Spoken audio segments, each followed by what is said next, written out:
In this video, we're going to focus on problems that can be solved using the fundamental counting principle. Now here, I have problem number 1. Kim has 4 different skirts, 3 different blouses, and 2 pairs of shoes. How many different outfits can she create? Now first, I'm going to solve this using tree diagram, because this is another way on how you can solve it. And then we can compare it later, which one is the best way to solve this kind of problem. Now, here, what I'm going to do is, I'm going to have skirt number 1 here, skirt number 2, then skirt number 3, and skirt number 4.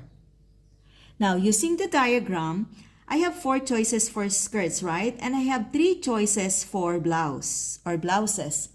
So I have here blouse number 1. This is blouse number 2. This is blouse number 3. Okay?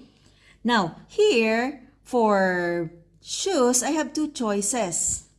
So I have shoes number 1 and shoes number 2.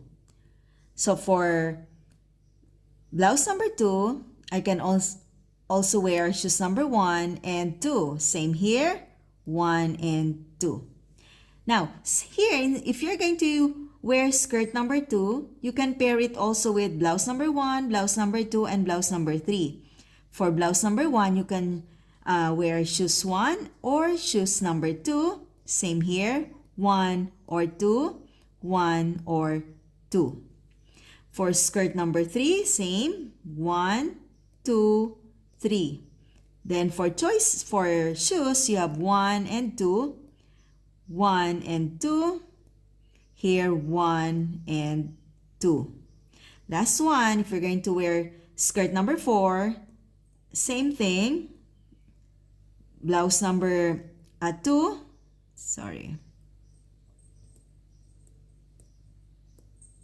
and 3. Same thing. 1, 2, shoes number 1, shoes number 2, shoes number 1, shoes number 2. So what does it mean? If you're going to wear skirt number 1, blouse number 1, you can wear shoes number 1. So you have, this is one outfit. Or skirt number 1, blouse number 1, but shoes number 2, that is another outfit. Okay? So if you're going to count this, let's just count the end. So 1, 2, 3, 4, 5, 6, 7, 8, 9, 10, 11, 12, 13, 14, 15, 16, 17, 18, 19, 20, 21, 2, 3, 24. So there are 24 different outfits. Okay, now you notice how hard it is to do this in a tree diagram. What about if you have 10 choices, 11 choices? So it's gonna be hard for you to do it like this. But instead, we can use the fundamental counting principle. So here, simply, you're just going to draw a line like that, since we have 1, 2, 3. So for the first line, that would be for the skirts. For the skirts, you have, how many choices do we have for the skirts? We have 4 choices. For the blouses, we have 3 choices. And for the shoes, this is pair of shoes, we have 2 choices. So simply, what I'm going to do is to multiply. This is 4 times 3. That is equal to 12, times 2, that is equal to 24.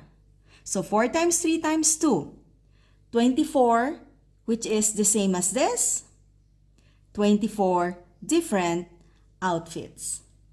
See? So the fundamental counting principle says that if there are m ways of doing one thing and another, or n ways of doing another thing, there are m times n ways of doing both, which means we're just going to multiply m times n.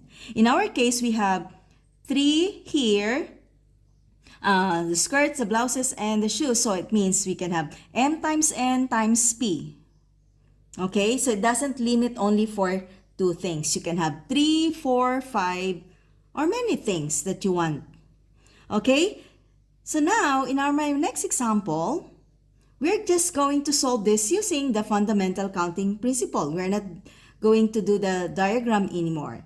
So here, number 2, a restaurant offers a choice of 5 main courses, 6 desserts, 4 appetizers, and 7 beverages on the menu for lunch. How many different lunches could you have? So in this case, I'm going to have 4 lines here. The first line, that's for the main courses. We have 5 choices. And then the next one is for dessert. There are 6 choices. And for appetizer, and there are 4 choices. And for beverages, there are 7 choices. So simply, just multiply this. 5 times 6, that is 30. 30 times 4, that is 120. 120 times 7 is equal to 840, which means that you could have 840 different lunches. See how easy the fundamental counting principle.